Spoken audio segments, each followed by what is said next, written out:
श्रीराम समर्थ. श्रोते हो नमस्कार. क्षणभर नामस्मरण करू. प्रभू श्रीरामांच्या गुणांचं वर्णन श्रवण करू. श्रीराम जय राम जय जय राम. श्रीराम जय राम जय जय राम. श्रीराम जय राम जय जय राम. श्रीराम जय राम जय जय राम. श्रीराम जय राम जय जय राम. श्रीराम जय राम जय जय राम. जय जय रघुवीर समर्थ. जयाचे निनामे महादोष जाती. जयाचे निनामे गती पाविजेती. जयाचे निनामे घडे पुण्य ठेवा. प्रभाते मनी रामचिंतेत जावा. प्रभु रामचंद्र भगवान की जय. श्रोते हो, समर्थ रामदास स्वामी महाराज प्रभू श्रीरामांच्या गुणांचं वर्णन करतात. त्याप्रमाणे प्रभू श्रीरामांच्या नामाचा अधिकार सांगताना समर्थ म्हणतात, ज्या प्रभूंचं नाव घेतल्यावरती महापातक महादोष दूर होतात. महादोष महापातक. श्रोते हो, एका जन्माचं नाही, अनेक जन्माचं पाप पुण्य हे जीवाच्या कायम बरोबर असतं. दोष कशातून निर्माण होतात तर केलेल्या पापकर्मामुळे दोष निर्माण होतात. आणि एका जन्माचं कर्म आहे का, अनेक जन्माचं कर्म त्यातून निर्माण झालेले दोष हे पापामध्ये रूपांतरित होतात. 5 महापातक गुरुचरित्रात आवर्जून सांगितलेत बघा. पंचमहापातक नावे सांगेन ऐका एक भावे. चौघे असती कर्म नावे 5वा त्यासी मिळाला. 4 प्रकारचे पाप करणारा आणि 5वा त्यामध्ये सहभागी झालेला किंवा ते पाप करण्यासाठी प्रवृत्त करणारा. मुख्य 4 महापातक सांगितलेत. ब्रह्महत्या सुरापान.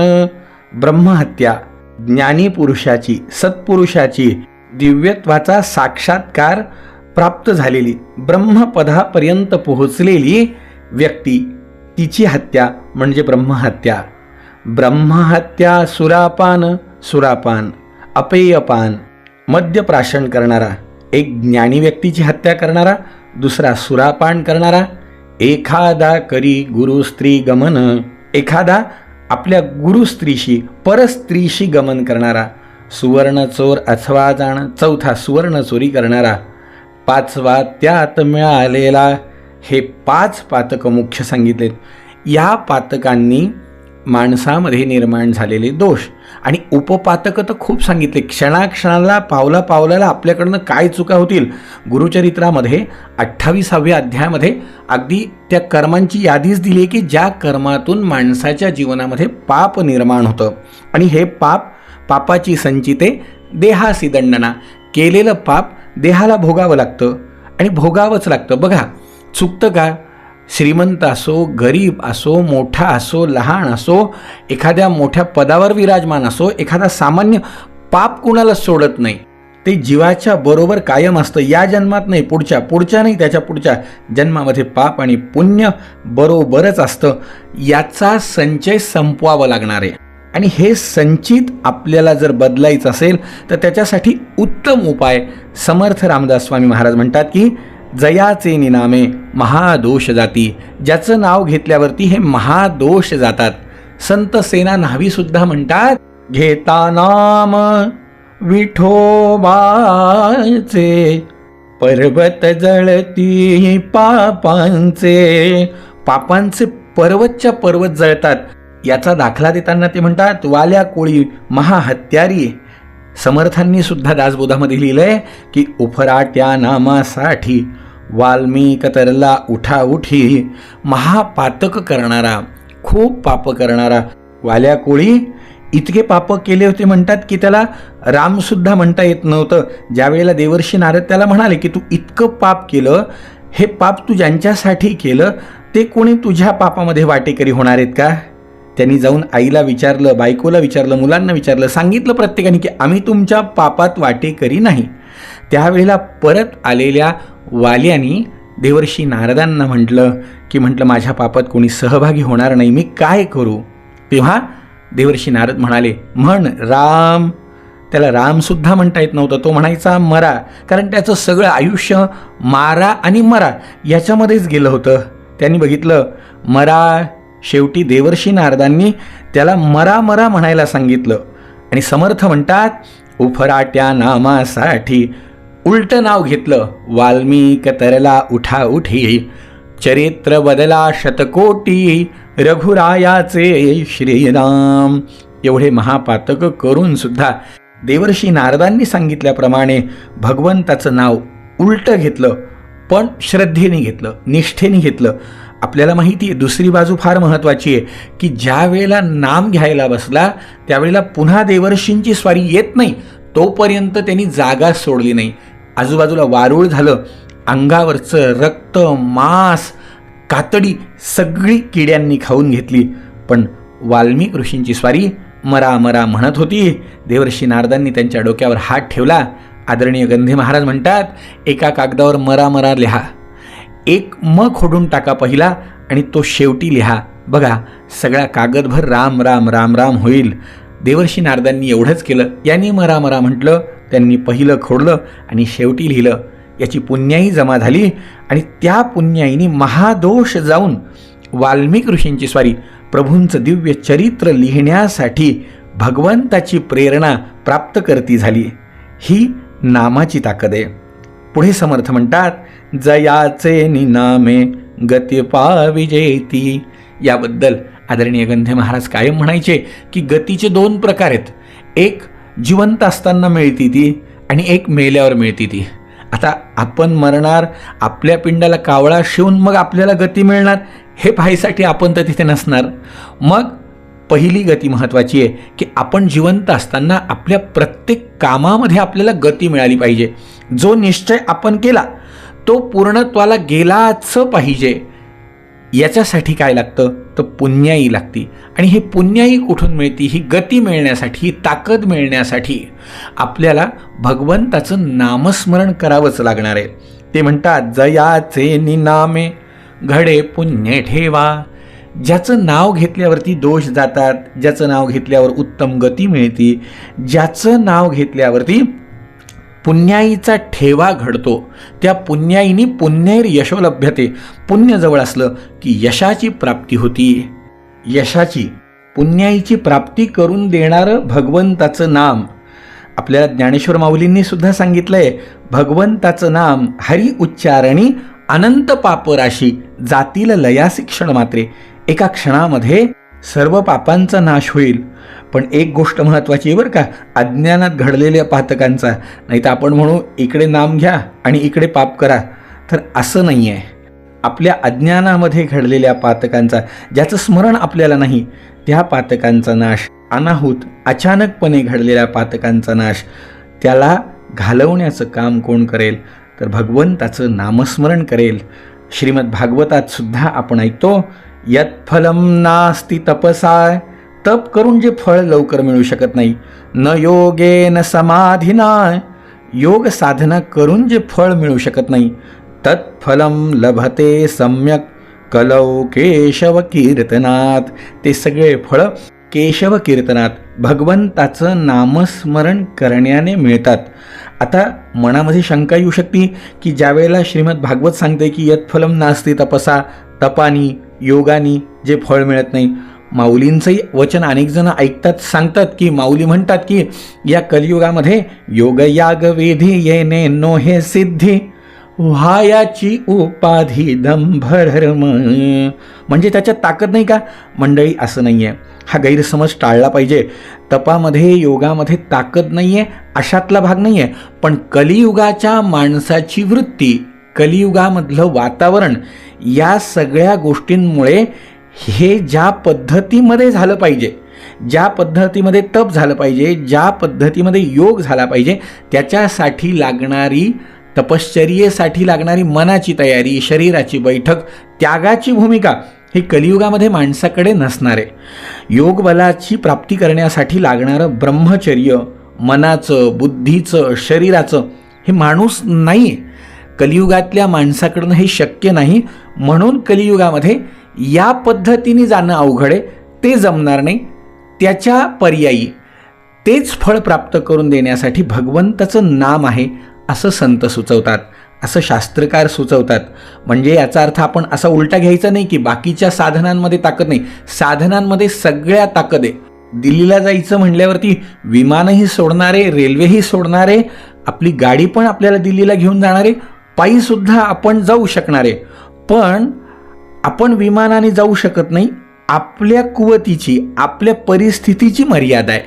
या सगळ्या साधनांमध्ये ताकद नाही आहे अशातला भाग नाही आहे. आपण ते करू शकू की नाही ही महत्त्वाची भूमिका. म्हणून आणि बरं, हे खूप केल्यानंतर सुद्धा काय होईल? आपण हे केलं तर हे केल्याने काय होईल? तर व्हायाची उपाधी दंभधर्म. त्यातनं साधनातून साध्य तर होणार नाही, पण बाकीचा व्याप जास्त वाढेल. आणि हा व्याप आपल्या मुख्य जे काही साध्य आहे त्या साध्यापासून आपल्याला दूर घेऊन जाईल. म्हणून भगवंताचं नामस्मरणाला विशेष महत्त्व कलियुगामध्ये आहे. हे भगवंताचं नामस्मरण किती करायचं याला गणित आहे का? नाही. समर्थ म्हणतात, स्मरण देवाचे करावे, अखंड नाम जपत जावे, नामस्मरणे पावावे, समाधान श्रीराम. अखंड भगवंताचं चिंतन करावं. या भगवंताच्या नामाचा महिमा माणसांना काय, देवांना काय? अहो, समर्थ म्हणतात की नामाचा महिमा जाणे शंकर, जना उपदेशी विश्वेश्वर, वाराणसी मुक्ते क्षेत्र, राम नामे करोनिया. प्रभू श्रीरामांच्या नामाचा महिमा स्वतः महादेवांनी सांगितला आहे. ज्या वेळेला देवी दैत्ये सागर मंथन पै केले, त्या माझी अवचित हळाहळ उठले. हळाहळ विष ज्या वेळेला 14 रत्नांच्या प्राप्तीसाठी देवांनी समुद्र मंथनातनं काढलं, ते घेणार कोण? ते महादेवांनी घेतलं. तेथो आसुरपणे प्राशन केले. असुरांप्रमाणे ते विष महादेवांनी प्राशन केलं. महादेवांनी जेव्हा विष पिलं त्यावेळेला नीळकंठ नाम प्रसिद्ध झाले. जयदेव जयदेव. त्यांचा कंठ निळा झाला. नीळकंठ असं त्यांचं नामकरण झालं.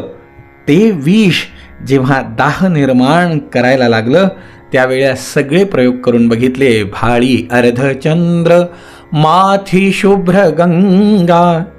डोक्यावरती चंद्र आणल्या गेला, गंगा धारण केल्या गेली. लिंपिले सर्वांगा चिताभस्म. चिताभस्म महादेवांना लावलं. गळा सर्पमाळा. गळ्यामध्ये सर्पमाळा घातल्या गेल्या. पण या कशाचाच परिणाम त्यांचा दाह शांत करण्यासाठी झाला नाही. तर त्यावेळेला भगवंताच्या नामाने त्यांचा हळाहळ विषाचा जो दाह होता तो शांत झाला. म्हणून सुरेंद्र चंद्रशेखरू अखंड ध्यातसे हरू, जनासी सांगतो खुणा श्रीराम राम हे म्हणा. विषे बहुत जाळिले. विषाने ज्या वेळेला त्रास झाला, विषेच अंग पोळिले. विषाने अंग पोळून निघालं त्यावेळेला महादेव पार्वतीला म्हणतात की हे पार्वती, प्रचित माझी या मना, श्रीराम राम हे म्हणा. रामनामाच्या उच्चाराने माझा हलाहल विषाचा दाह शांत झाला. हा माझा अनुभव आहे. मंडळी, प्रभू श्रीरामांच्या नामाचा महिमा महादेवांनी, देवांनी, योगी, यागी, जपी, तपी, संन्याशी सगळ्यांनी गायला. कारण सगळ्यांची अनुभूती आहे की ज्या वेळेला भगवंताचं नामस्मरण केलं त्यावेळेला जयाचे निनामे महादोष जाती. ज्यांचं नाव घेतल्यावर दोष जातात. जयाचे निनामे गती पाविजेती. उत्तम गती प्राप्त होती. जयाचे निनामे घडे पुण्य ठेवा. पुण्याईचा संचय तयार होतो. अशा प्रकारे एक दिव्य वलय माणसाच्या भोवती तयार होतं भगवंताच्या नामाच्या स्मरणातनं. विज्ञानाचा सिद्धांत आहे मंडळी की या विश्वातली ऊर्जा संपतही नाही, निर्माणही होत नाही. ती स्थिर आहे. ती एका गोष्टीतून दुसऱ्या गोष्टीत, एका वस्तूतून दुसऱ्या वस्तूत परावर्तित होत असती. आपण ज्या वेळेला भगवंताच्या नामाचा उच्चार करू त्यावेळेला निर्माण झालेली ही ऊर्जा आपल्या पापांचा नाश करणारे असं एक वलय, एका सकारात्मक ऊर्जेचं वलय आपल्याजवळ तयार होणार की ते वलय आपलं रक्षण करणार. ती पुण्याई आपलं रक्षण करणार. ती पुण्याई निर्माण होण्याचं साधन म्हणजे समर्थ म्हणतात, प्रभाते मनी रामचिंतित जावा. त्या रामाचं चिंतन अवश्य करा. आणि मंडळी, हा सुवर्ण योग जो आज आपल्या समोर आलाय, उद्या आपल्याला माहिती आहे की 22 जानेवारी आहे. उद्याच्या दिवशी प्रभू श्रीरामांची प्राणप्रतिष्ठा दिव्य देवालयामध्ये होणार आहे. या अद्भुत घटनेचे आपण साक्षीदार आहोत. त्यासाठी उद्या आपण तो कार्यक्रम तर आपण आपल्या घरी पाहणारच आहोत, पण आपल्या हृदय मंदिरामध्ये भगवंतांनी यावं, यासाठी भगवंताची ती दिव्य रामकथा आपल्या मुखातून गायली जावी, यासाठी आपण समर्थ रामदास स्वामी महाराजांनी 121 नावामध्ये संपूर्ण रामायण साकार केलं. त्या 121 नामावलीने आपल्या घरी प्रभू श्रीरामांचा फोटो, मूर्ती, जे काही प्रतीक असेल त्या प्रतीकाला आपण 121 तुळशी म्हणा, आपल्याकडे असलेले ड्रायफ्रूट, आपल्याकडे जे काही उपलब्ध असतील तो सुकामेवा, काजू, बदाम, मनुका, नाहीतर अक्षदा, नाहीतर नुसते नाव श्रवण करून ते रामायण आपण आपल्या मुखातनं म्हणणार आहे. यासाठी आपण आज 21 तारखेला सकाळी 7 वाजता त्या 121 नावाचा संकल्पासह ऑडिओ प्रसारित केला आहे. याचा लाभसुद्धा आपण सगळ्यांनी घ्या. आणि उद्याच्या दिवशी सूर्योदयापासनं रात्री झोपेपर्यंत केव्हाही त्या 121 नामांनी भगवंताचं अर्चन, पूजन, श्रवण करा. आपल्या जीवनाचा उद्धार करून घेण्याचा प्रयत्न करा. जय जय रघुवीर समर्थ.